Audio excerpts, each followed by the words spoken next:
Hi, I'm Kenzie. Welcome back to my podcast. If you are just joining, welcome. Today we will be talking about my 29th Blues Clues VHS, Bluestock. This VHS includes Bluestock and Skidoo Adventure. First, let's talk about Bluestock. This episode starts out with Joe and Blue showing the viewer what they got outside. They were putting on a special backyard concert. Our first act was Tickety Talk and her very special guest, Toni Braxton. They sang the Planet song. Toni's been practicing her singing for a long time.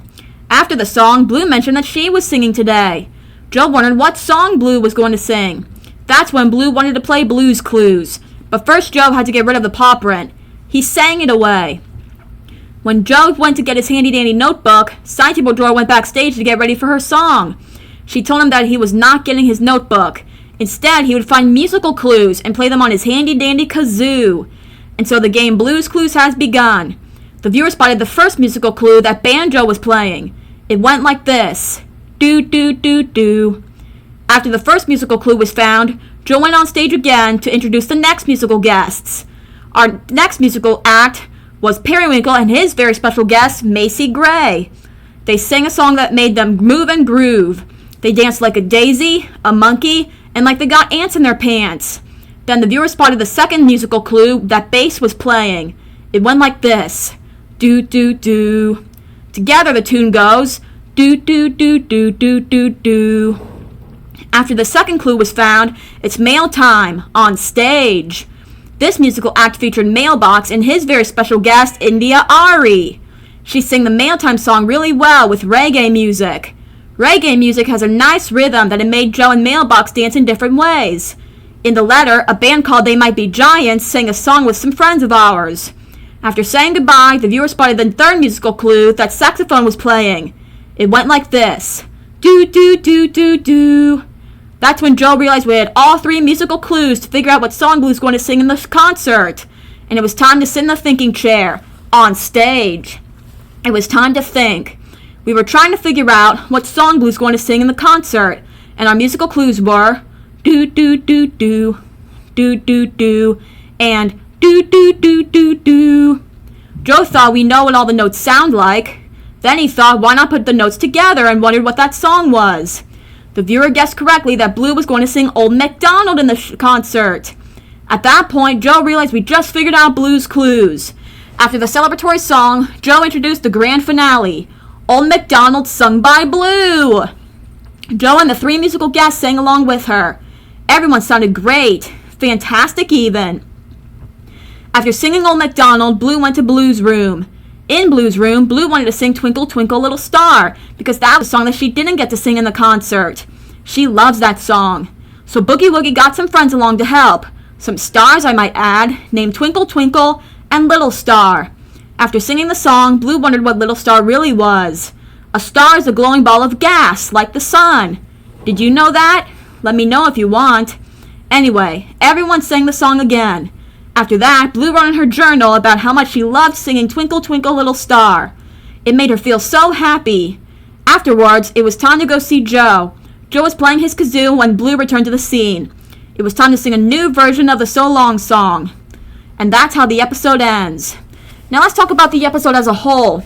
I feel like kids can learn a lot if they want to learn about singing and making music. Singing is fun whether you do it by yourself, or with a friend, or in front of an audience. And finding musical clues was a cool little twist. All in all, it's a good episode. Now let's talk about Skidoo Adventure. This episode starts out with Joe telling the viewer to close their eyes because he's got something special to show them. It turned out he and Blue made a really cool world called Wacky Wild World. Joe made Cardboard Land, Slippery Soap made Bubbleopolis, and Blue made the Clay Desert. Then we hear Blue singing the Skidoo song in which she has skidooed into Wacky Wild World. Joe did too. Joe showed some of the places we get to visit in Wacky Wild World. After they were all done, they could go home. All of a sudden, the picture of home blew away and through the gate. The gate was locked. Then a balloon fairy enters the scene and she had a way to open the gate. After we opened the gate, we needed to find 4 magic letters to find home. We said the magic words, hoopity whoopity whoopity whoop. Giant gate, open up. And just like that, the gate opened. And so the adventure to find home has begun. The viewer spotted the first magic letter, the letter M. The problem was it was on the other side of the river. So they used a bowl like a boat, put on their life jackets, and rowed to the other side of the river. After that, they received the letter M. They needed 3 more, so they took off their life jackets and the adventure continued. The next place they visited was Bubbleopolis. The viewer spotted the second magic letter, the letter E. The problem was it was on the other side of the pit. Then Bubbly entered the scene to help us. She blew a huge bubble that Joe and Blue got in. The bubble flew the opposite direction it was supposed to. So the viewer blew the bubble in the other direction, and just like that, Joe and Blue received the letter E. They needed 2 more. The next place they visited was the clay desert that Blue made.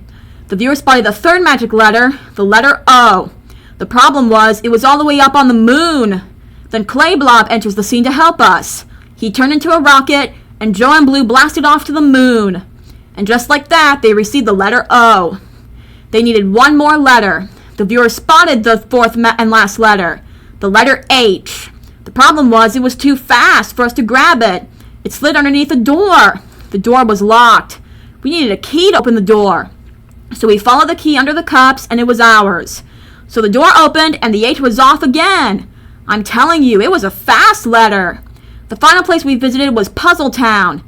The letter H was on top of the castle. Then Puzzle Piece enters the scene to help us. He gave us a flying carpet to fly on. To make it fly, we had to clap. After clapping, Joe and Blue made it to the top of the castle to get the letter H. At that point, all 4 magic letters were present. Then Blue and Joe saw the picture of home floating on a cloud. Joe thought the letters were really nice. Then Blue decided to rearrange the magic letters into a word that makes sense. They spelled Hemo and Moe before spelling home. They yelled the word home, and the picture of home floated down. Then they skidooed back home. It was great to be home. After returning home, Blue went to Blue's room. In Blue's room, Blue and her friend sang a song about how great home is a spectacular place to live. After that, it was time to go see Joe. Joe thought it was nice to be home. After a fun day, it was time to sing a new version of the So Long song. And that's how the episode ends. Now let's talk about the episode as a whole. I feel like kids can learn a lot if they want to learn about going on an adventure and how great home is. Honestly, I like home too. There's so many kinds of homes. All in all, it's a good episode. So yeah, that's Bluestock. If you would like to play again, just go back to the beginning. And remember, you can do anything that you want to do. Bye!